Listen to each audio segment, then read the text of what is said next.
창세기 말씀을 계속 보고 있습니다. 하나님은 구원의 역사를 이루시고 또 하나님의 나라를 세우시는 그 하나님의 그 큰 일들을 사람을 통하여서 이루어 가기를 원하십니다. 인류 구원의 역사가 시작되는 그 출발점이 한 사람, 아브라함을 부르시는 사건에서부터 시작된 것이죠. 그런데 여러분, 아브라함이 어떤 특별한 자격이 있어서 하나님께서 그를 부르셨을까요? 남들과 다른 어떤 스펙과 학력과 많은 부와 사회적 신분이 있어서 그를 부르셨을까요? 아니라는 사실입니다. 아브라함은 우상을 만들어서 팔았던 그런 장사꾼의 아들이었어요. 하나님은 아브라함이 약하고 부족하고 문제가 많았기 때문에 오히려 아브라함을 선택하셨던 것을 볼 수 있어요. 그 당시 사람들에게 있어서 가장 큰 문제가 무엇이었을까요? 아이를 낳지 못하는 것이었습니다. 아이를 낳지 못하는 것. 지금도 아이를 낳지 못하는 것은 당사자들의 마음을 너무 아프게 하고 힘들게 하는 것이지만 그때와 지금은 비교조차 할 수 없을 정도로 우리나라도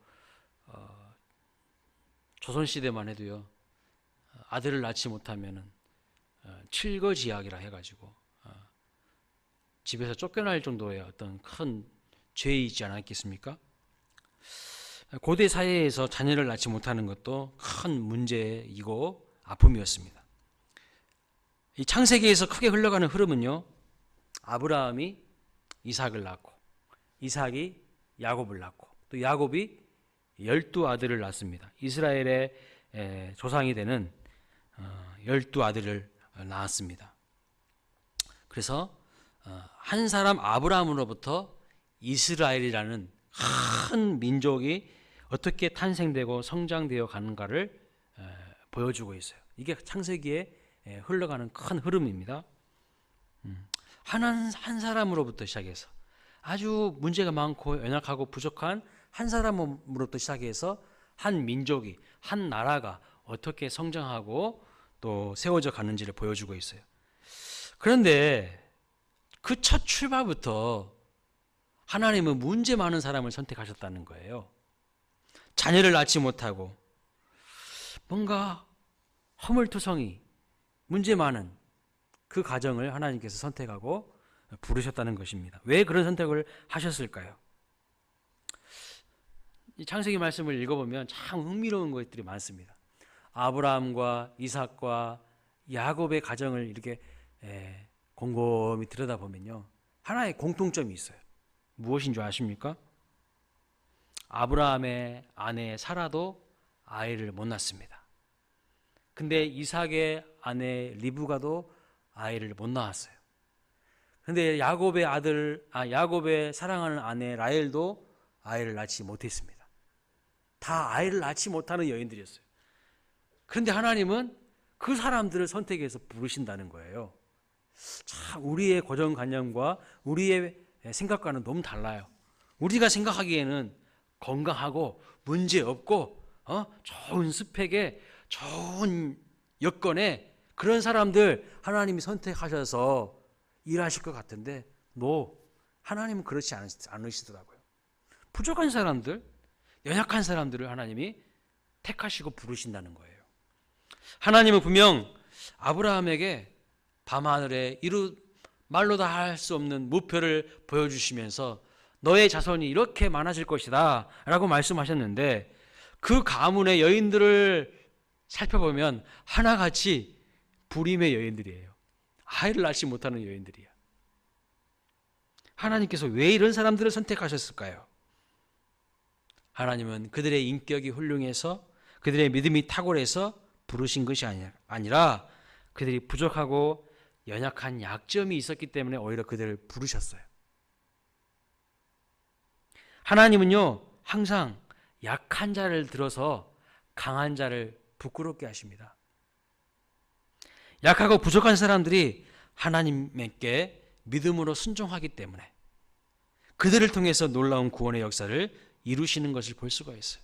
그 모든 과정을 통해서 구원의 주체가 바로 사람이 아니라, 인간이 아니라 신실하신 여호와 하나님이 구원의 주체이심을, 그래서 우리의 어떤 감정, 우리의 상황, 조건, 여하에 상관없이 하나님께서 구원을 이루어 가시는 것을 볼 수가 있다는 것이죠. 그래서 여러분, 자기 생각, 자기 감정, 자기 주장이 강한 사람들, 자기 자아가 강한 사람들은 하나님께서요 바로바로 사용하지 않으십니다. 기다리게 만드셔요. 그 기다림의 과정 가운데에 연단되게 하시고 통과되게 하시고, 자기의 자아가 제로가 될 때까지 하나님이요 기다리게 하시는 것을 볼 수가 있어요. 이 긴 기다림의 과정을 통해서 우리가 하나님의 뜻을 온전히 받아들이고 순종할 수 있을 때까지 하나님이 기다리세요. 우리가 죽을 때까지, 우리의 자아가 죽을 때까지 기다리신다는 거예요. 우리가 제로, 0이 될 때까지 기다리신 겁니다. 하나님께서 아브라함 부부를 기다리십니다. 언제까지요?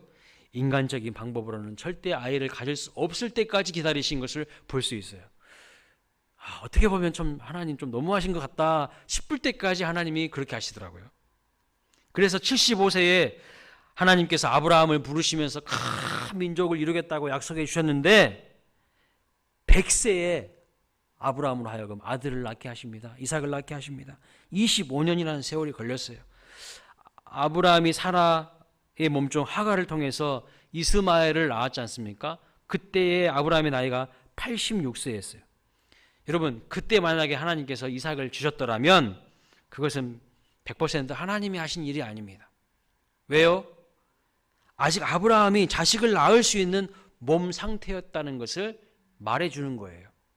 남자로서 자녀를 낳을 능력까지 완전히 상실할 때 주시려고 기다린 것을 볼 수 있어요. 86세에 몸종 하갈을 통하여서 이스마엘을 낳았다는 것은 뭘 의미합니까? 아브라함이 아이를 가질 수 있는 능력이 그때까지도 있었다는 것을 의미해요. 그러니까 하나님은요 86세에 75세에 약속하셨는데 약 10년 뒤에 아들을 주신 것이 아니라 또 하나님은 14년을 더 기다리게 하시는 것을 볼 수 있어요. 86세에 인간적인 방법으로 이스마엘을 낳을 때까지만 해도 아브라함이 남자로서 아이를 가질 수 있었기 때문에. 그러니까 여러분, 이걸 보면요 아브라함은 아무런 문제가 없었어요. 사실은. 그렇죠? 그때까지만 해도 그의 아내 사라가 문제가 있었던 것을 알 수 있습니다. 그래서 하나님은 아브라함이 완전히 제로가 될 때까지, 아이를 가질 수 있는 상태가 제로가 될 때까지 더 기다리게 하시는 것을 볼 수 있어요. 로마서 4장 19절에 보면 그가 100세가 되어 자기 몸이 죽은 것 같고 사라의 태가 죽은 같음을 알고도 그랬습니다. 그러니까 이제 100세가 되어 아이를 낳을 수 있는 인간적인 가능성이 제로가 되었습니다. 바로 이때에 하나님이 이제 때가 됐다 일하시는 거예요. 인간적인 방법을 완전히 다 내놓을 때까지, 아이를 낳을 수 없을 때까지 하나님이 기다리신 거예요. 그들이 아이를 낳을 수 있는 방법이 제로가 될 때까지 기다리셨습니다. 사랑하는 여러분, 하나님의 뜻이요 우리의 삶에 바로바로 당장 막 즉석으로 막 탁탁탁 이루어지면 얼마나 좋겠습니까? 근데 하나님은 그렇게 하시지 않는 분이라는 사실입니다. 우리 교회 막 한 1년 뒤에 한 10,000명으로 부흥하면 얼마나 좋겠습니까? 근데 그렇게 안 하신다니까요. 천천히 차근차근 긴 기다림의 과정을 통하여서 하나님이 조금씩 부흥하게 하시고 성장하게 하시는 거예요. 요셉은요 형님들에게 배신을 당해가지고 구덩이에 던져지고 애굽에 팔려가고 보디발 장군의 집에서 노예살이합니다. 그런데 또 거기에서 억울하게 누명 써서 감옥까지 또 가게 됩니다. 집에서 아버지의 사랑을 독차지했던 그때가 만약에 10이라고 한다면 그는 점차 9, 8, 7, 6, 5, 4, 3, 2, 1 마침내 제로가 된 거예요. 하나님께서 그 제로의 자리에서, 그 가장 밑바닥의 자리에서 요셉을요 국무총리로 세우시는 것을 볼 수 있어요. 인간적인 가능성이 아무것도 없다고 생각했을 때 하나님은 비로소 일하기 시작하시고 한순간에 모든 것을 또 뒤집어 버리시는 것을 볼 수가 있습니다. 이스라엘 백성들을 애굽에서 출애굽시킨 모세는 어땠습니까? 모세는요, 젊은 시절 바로의 궁궐에서 공주의 아들로 입양되어 왕자로서의 교육을 받으며 당대 최고의 학문을 배우고 최고의 문물을 익힌 엘리트 중에 엘리트, 최고의 실력자였습니다. 그럴 때 하나님이 모세를 다 멋지게 들어쓰시면 얼마나 좋습니까? 폼나지 않습니까? 그런데 하나님이요, 그렇게 안 하시더라고요. 한마디로 바로의 궁중에서 모세는요, 썸바디였어요. 그러나 하루아침에 동족을 도우려다가 살인자가 되어서요, 광야로 도망칩니다. 그 광야에서 40년 동안 양을 치며 험난한 세월을 보내죠. 썸바디가 노바디가 되었어요. 그 귀하신 몸이 그냥 무명의 사람으로 40년 동안 푹 자기의 자아가 깨어지고 부서지고 낮아질 때까지 하나님이 그를 기다리신 것을 볼 수 있습니다. 모세가 제로가 될 때까지, 0이 될 때까지 기다리시고 마침내 그를 부르셔서 출애굽의 지도자로 그를 세우신 것을 볼 수가 있습니다. 여러분, 하나님의 일은 하나님이 하신 것을 믿으시기 바랍니다. 그런데 누구를 통해서 하시냐면요, 하나님의 말씀을 믿고 순종하는 사람을 통해서 하나님을 하시는 거예요. 똑똑하고 지식이 많은 사람 가지고 하는 게 아닙니다. 하나님이 말씀하실 때 아멘, 그렇게 하겠습니다, 순종할 수 있는 그 사람을 통해서 하시는 것이지 자기의 자아가 강한 사람들을 통해서 일하시는 법이 없다는 사실이에요. 오히려 그 사람들이요, 하나님의 일을 그르치고요, 하나님의 마음을 슬프게 하고요, 주의 종들을 아프게 하고요, 어렵게 하는 것을 볼 수가 있어요. 그래서 자기 자아를 내려놓고 믿음으로 온전히 순종하는 사람이 되는 그 시간까지 우리를 빚어가시는 것을 볼 수가 있어요. 사도 바울은 어떻습니까? 예수 믿는 자를 핍박하고 죽이려고 다메섹으로 가다가 다메섹 그 도상 위에서 부활하신 예수님을 만나게 됩니다. 그리고 회심하죠. 그 이후에 아라비아 광야와 다메섹에서 3년을 보낸 뒤에 예루살렘에 올라가서 사도 베드로를 만납니다. 그런데 베드로가요, 바울을 무시해요.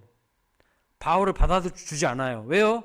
전에 예수 믿던 사람들 핍박하던 사람이니까요, 의심의 눈초리로 그를 경계합니다. 받아주지 않았어요. 그래서 사도 바울은 다시 고향 길르기아 다소로 내려가서 무려 13년이라는 세월을 무명의 그리스도인으로 하나님의 훈련을 받는 것을 볼 수가 있어요. 무명의 그리스도인으로 광야 생활을 하는 거예요, 한마디로 말하면.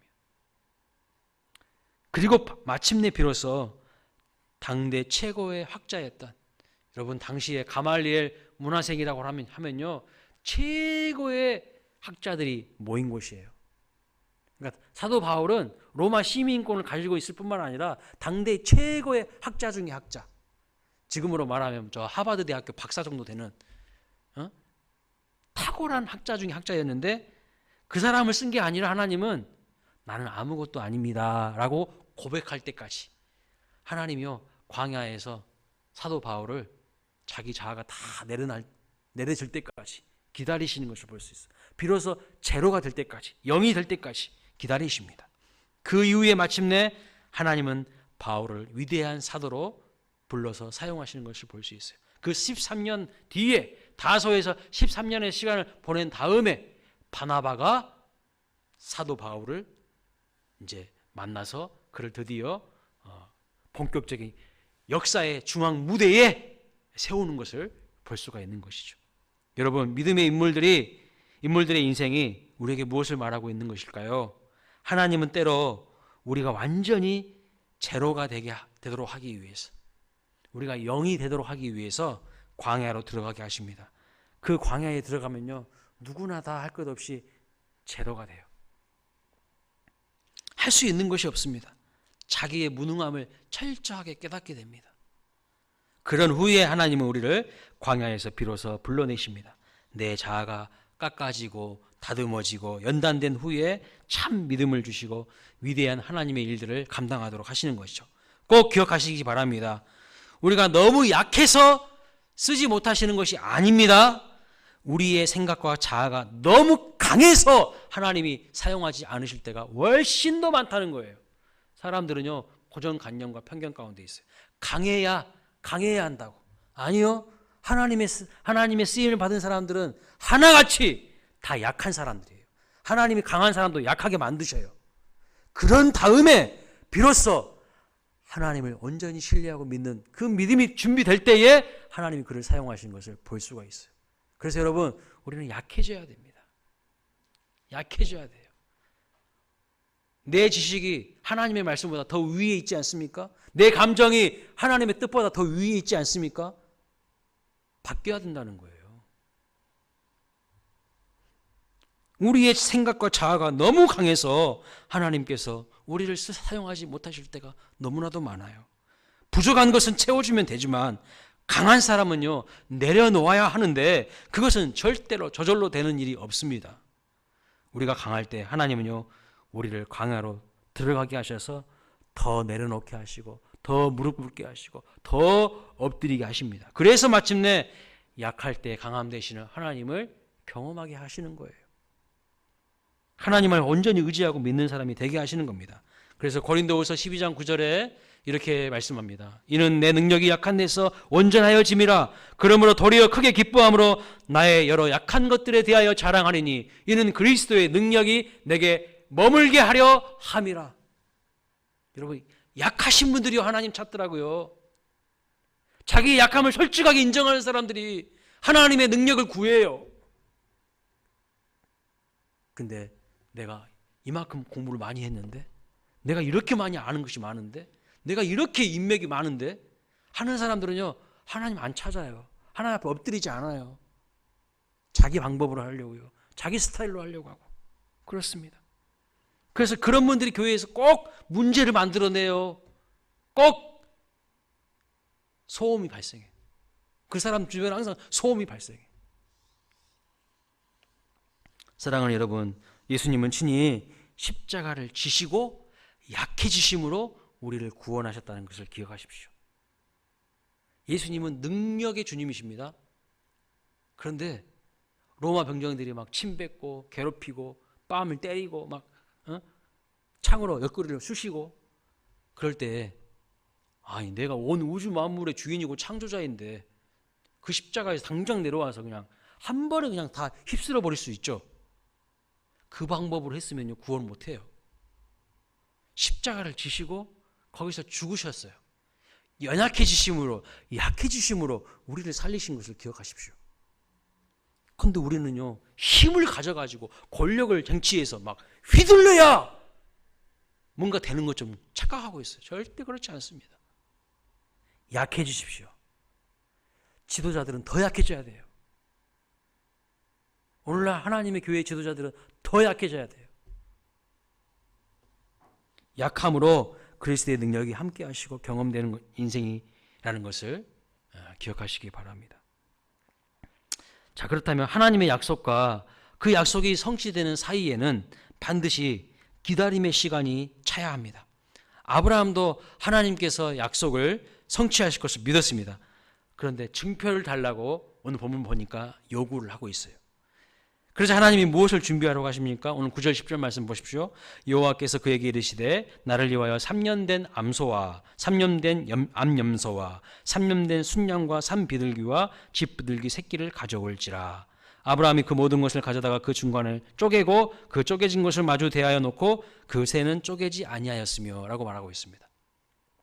자, 여기 보면 3년 된 암소, 3년 된 암염소, 3년 된 순양, 여기 나오는 이 짐승들은요, 가장 좋은 거예요.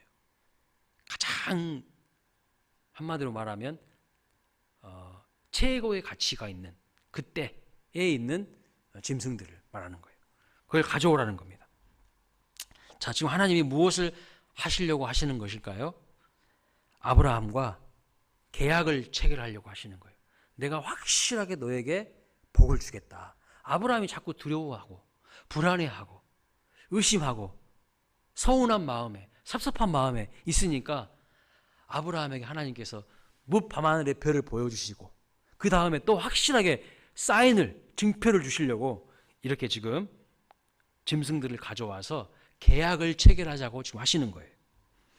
이 당시 고대 근동 지방에서는요, 사공간에 계약을 체결할 때는 어떻게 하냐면 짐승을 잡아가지고 그 짐승을요 쪼갭니다. 딱 쪼개요. 그리고 그 쪼개진 짐승 사이로 계약자, 당사자들이 이렇게 통과하게 하는 그런 의식을 행하게 합니다. 지나가게 합니다. 이게 지금 무엇을 의미하냐면요, 만약에 계약을 지키지 않는 그 사람은 이 쪼개진 짐승처럼 쪼개질 것이다, 즉 죽게 될 것이다 라는 것을 의미하는 거예요. 죽음을 면치 못할 것이라는 뜻입니다. 그런데 여기서 놀라운 장면이 나와요. 어떤 장면이냐면요, 이 쪼개진 짐승 사이로 아브라함은 지나가지 않아요. 계약이라는 것은 상호간에 맺는 거 아니에요? 그런데 하나님은 아브라함으로 하여금 그 쪼개진 짐승 사이로는 가지 못하게 하시고 하나님만이 그 쪼개진 짐승 사이로 통과하고 지나가시는 것을 볼 수가 있어요. 17절 말씀 보면 연기 나는 화로에서 횃불이 나와서 쪼갠 고기 사이로 지나갑니다. 이 과거 개역 한글 성경에 보면 이 화로를 풀무라고 번역했어요. 그래서 오늘 제가 설교 제목을 풀무와 횃불 이렇게 잡았는데요, 이것은 하나님의 불로서 하나님이 불로 나타나서 친히 계약을 체결하셨다는 것을 의미합니다.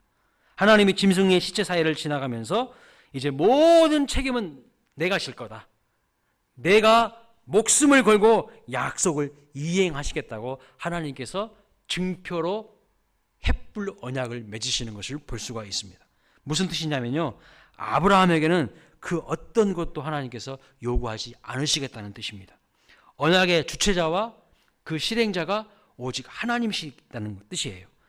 사실 여러분, 불완전하고 변하기 쉬운 사람들은요, 약속을 맺어도, 계약을 맺어도 제대로 이행하지 못합니다. 그래서 모든 책임은 이제 하나님이 지시겠다는 겁니다. 이것이 바로 아브라함과 체결한 횃불 언약이죠. 하나님께서 자기 자신을 걸고 아브라함에게 약속을 반드시 이행할 테니 너는 더 이상 두려워하지 말고 섭섭해하지 말고 믿음을 갖고 내가 너에게 명한 그 모든 것을 지키라고 지금 주님께서 말하고 있는 거예요.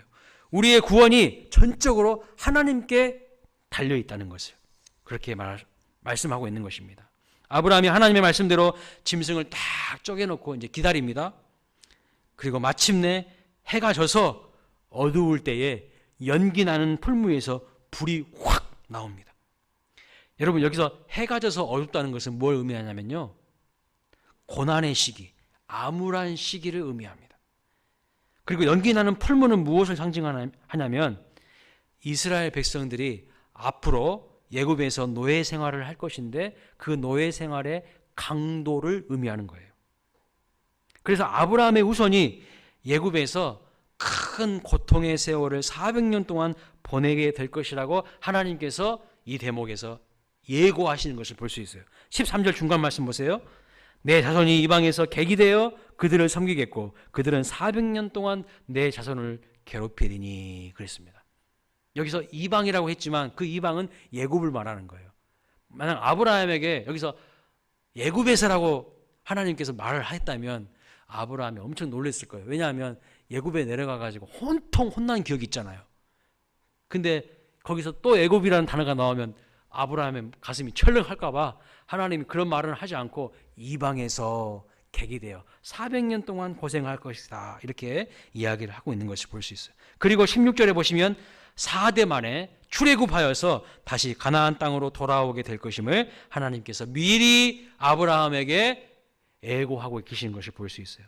아브라함은 그의 후손 이스라엘 자손 민족이 애굽에서 비록 고생을 하지만 풀무와 같은 고난을 겪지만 마치 거대한 인큐베이터처럼 그곳에서 창대하고 번성하여서 출애굽할 때에는 거대한 민족이 되어서 나오게 된다는 것을 말씀하시고 아브라함은 그것을 들은 겁니다. 풀무는요, 이스라엘 백성들이 통과해야 될 고난, 시련을 말하는 거예요. 이 고난을 지나서 그들에게 타오르는 이 횃불의 미래가 준비되어 있다고 말씀하고 있는 것을 볼 수 있어요. 이것은 단순히 이스라엘만 경험하는 역사가 아니라 모든 하나님의 백성들에게도 똑같은 과정을 경험하게 될 것이라는 것을 말해주는 거예요. 여러분, 고난의 풀무에서요 우리는 불순물이 빠지고 정결하게 됨으로 말미암아 마침내 하나님만을 의지하게 되고 하나님만을 찾게 되고 하나님의 거룩한 백성으로 거듭나게 됩니다. 결국 그런 과정을 통해서 햇불처럼 하나님이 우리의 삶에 찾아오시고 임재하신다는 것을 의미하는 거예요. 그래서 풀물을 지나서 햇불의 영광이 기다리고 있습니다. 아브라함도 모세도 다윗도 바울도 다 인생의 풀물을 경험하고 마침내 오랜 세월의 기다림 속에서 하나님의 은혜를 경험했고요. 불을 경험한 사람들이에요. 불. 성령의 불을 경험했어요. 우리도 이 하나님의 은혜를 경험하고 쓰임받게 되시기를 간절히 축복합니다. 여기 횃불은요 하나님의 불입니다. 사람이 인위적으로 붙인 불이 아니에요. 레위기 말씀 보면 아론의 두 아들들이 제사하다가 하나님의 불로 제사하지 않고 다른 불로 제사하다가 그 자리에서 죽었잖아요. 그런 불 말고 사람들이 인위적으로 만들어낸 불 말고 하나님의 불이 임한 거예요. 횃불은. 하나님의 불은 하나님의 임재를 의미합니다. 하나님의 임재는요 하나님의 영광이 나타난 것을 말합니다. 지금 하나님의 불이 나타나서 쪼개진 고개 사이로 지나갑니다.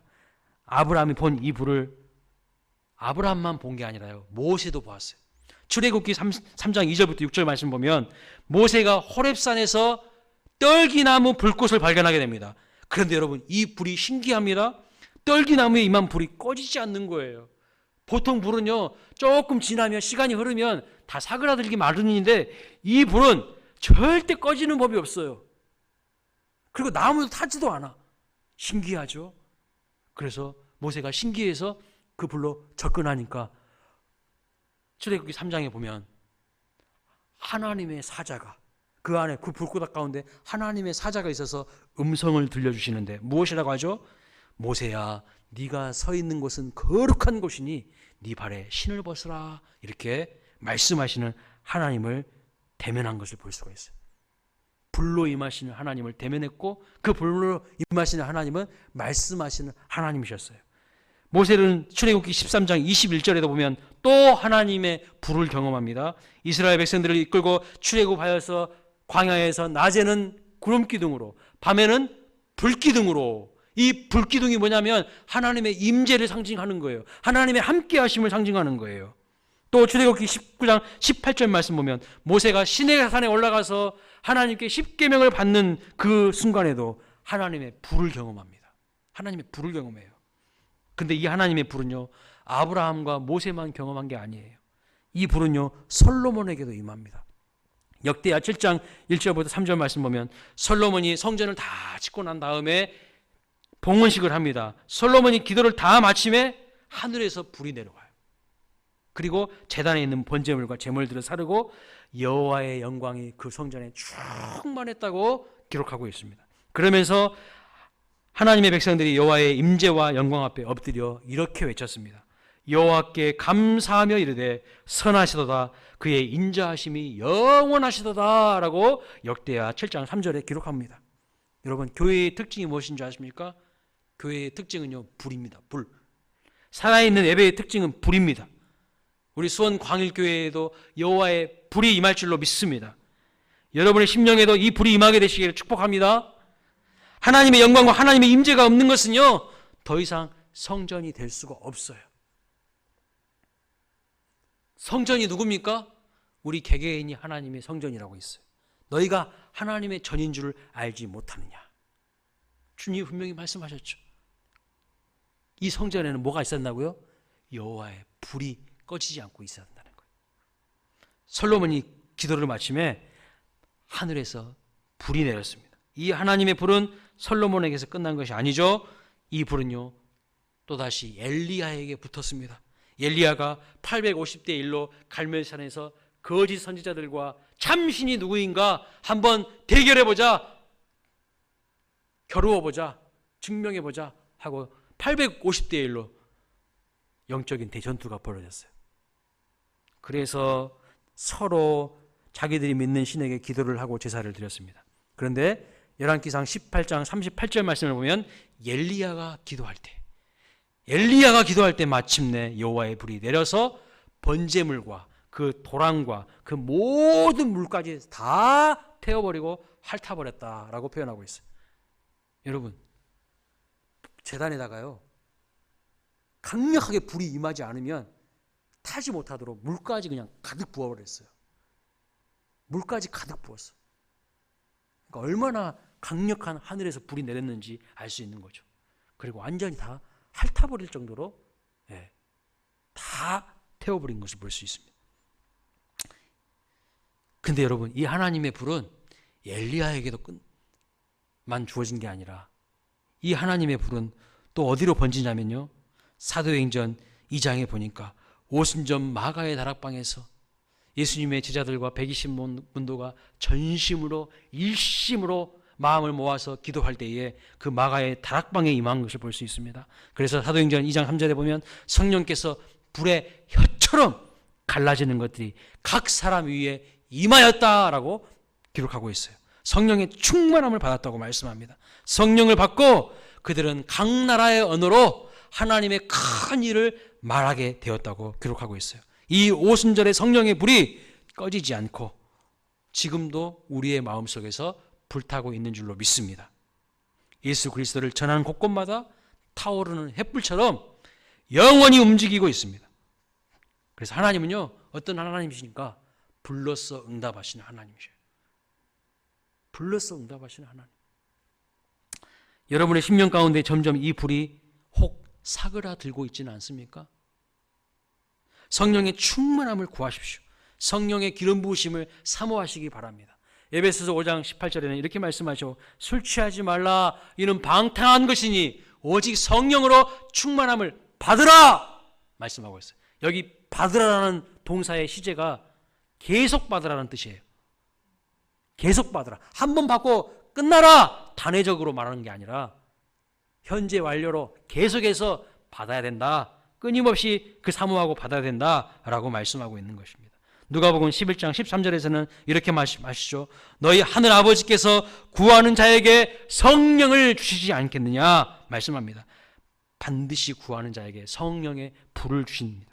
이 성령의 불이 타오르지 않으면 기쁨이 없고요, 무기력해집니다. 아무리 세상에서 많은 것 가지고 누려도요, 진정한 만족이 없어요. 진정한 기쁨이 무엇인지 몰라요.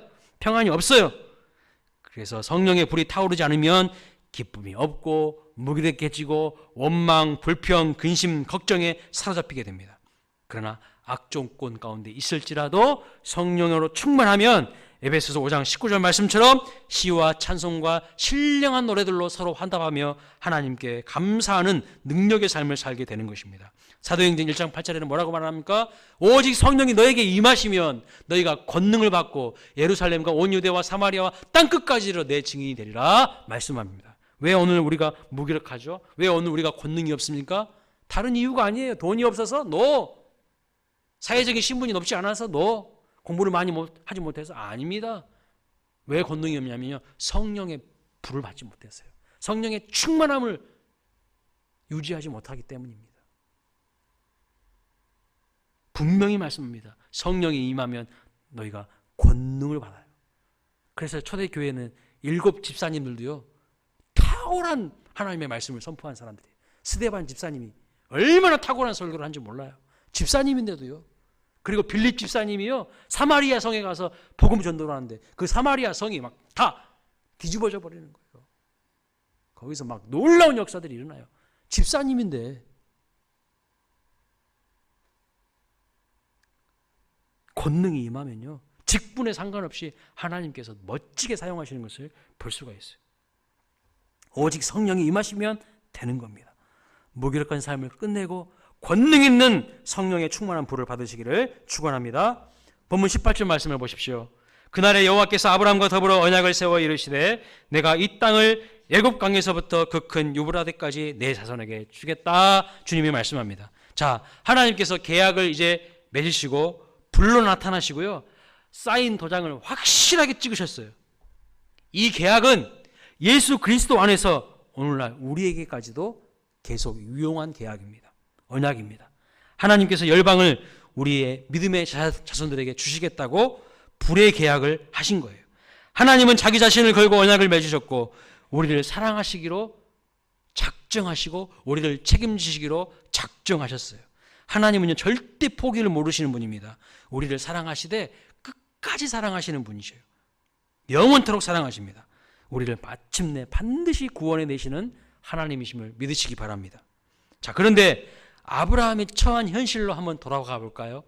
아브라함이 처한 현실은 어떻습니까? 지금 아무것도 없어요.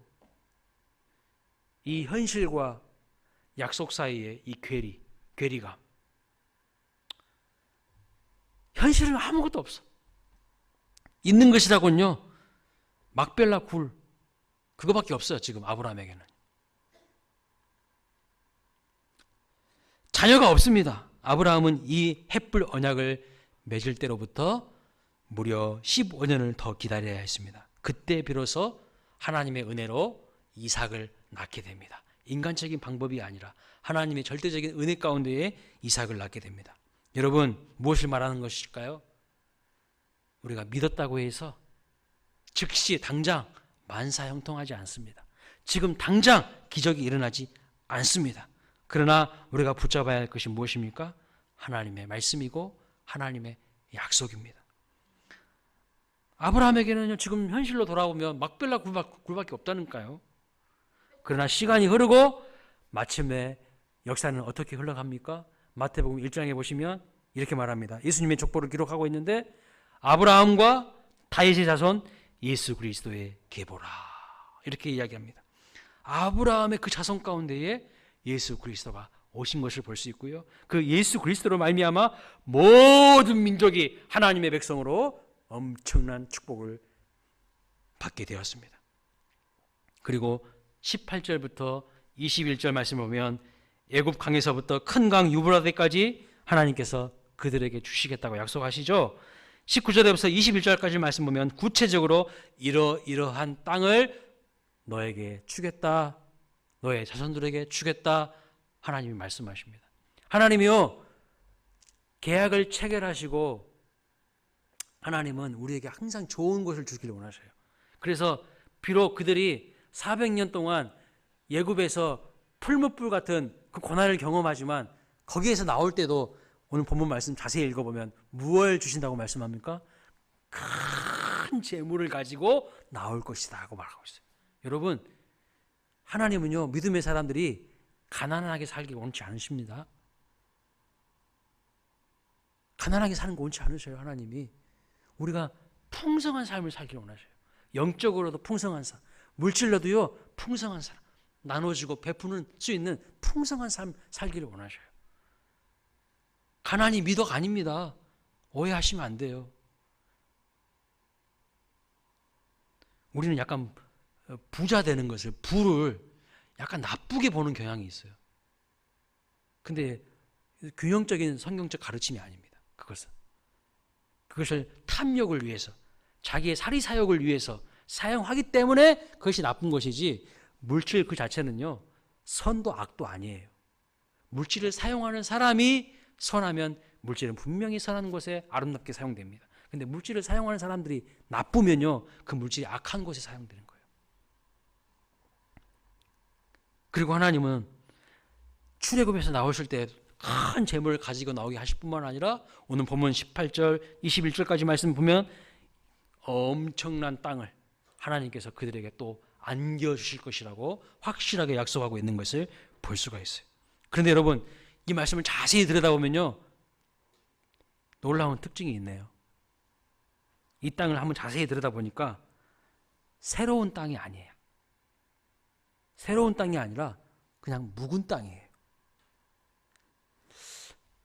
아니, 하나님 좀 주시려면 새 것 주시면 좋을 텐데, 좋은 것 새 것 좀 주시지, 남이 안 쓴 것을 좀 주시지, 이미 기존에 수많은 족속들이 다 살았던 그 묵은 땅을 주신다는 겁니다. 그런데 그 땅이요 약속의 땅이고 그 땅이 축복의 땅이라는 거예요. 그 이유가 무엇일까요? 왜 묵은 땅을 우리에게 주실까요? 그 묵은 땅을 기경하라는 것입니다. 그 묵은 땅을 기경하라는 사명을 우리에게 주신 거예요. 그 묵은 땅에서 자리 잡고 있는 거짓 문화와 거짓 우상들과 거짓 그런 모든 것들을 다 몰아내고 그 땅 가운데에 하나님 나라를 세우라고 오늘 우리에게 사명과 비전을 주신 것을 볼 수가 있는 거예요. 여러분, 우리는 새 사람이 아닙니다. 우리는 이미 죄악으로 더럽혀진 그런 사람들이었습니다. 그런데 하나님이 내 안에, 여러분 안에 들어오셔서 새로운 피조물로 거듭났습니다. 새 사람으로 만드셨어요. 그리고 이러한 하나님의 사람들을 통하여서 죄악의 땅을, 묵은 땅을 기경해서 새 땅을 만들라고, 축복의 땅으로 만들라고 주님께서 우리에게 말씀하십니다. 여러분, 우리가 누구일까요? 누구든지 그리스도 예수 안에 있으면 새로운 피조물이라. 이전 것은 지나갔으니 보라 새 것이 되었도다 말씀합니다. 로마서 8장 1절에도 그러므로 그리스도 예수 안에 있는 자에게는 결코 정죄함이 없나니 이는 그리스도 예수 안에 있는 생명의 성령의 법이 죄와 사망의 법에서 너를 해방하였음이라. 분명히 주님 우리 말씀하십니다. 우리는 새로운 피조물이고요, 우리에게는 결코 정죄함이 없습니다. 하나님은 새로운 피조물된 우리를 통하여서 이 죄악의 땅, 이 묵은 땅을 갈아엎고 새롭게 하시기를 원하시는 거예요. 이러한 약속의 말씀을 붙들고 믿음의 삶을 살아가는 우리 광일교회 모든 성도님들 되시기를 주님의 이름으로 축복합니다. 풀물을 지나서 영광의 햇불을 경험하게 되시기를 주님의 이름으로 축원합니다. 다 함께 자리에서 일어나셔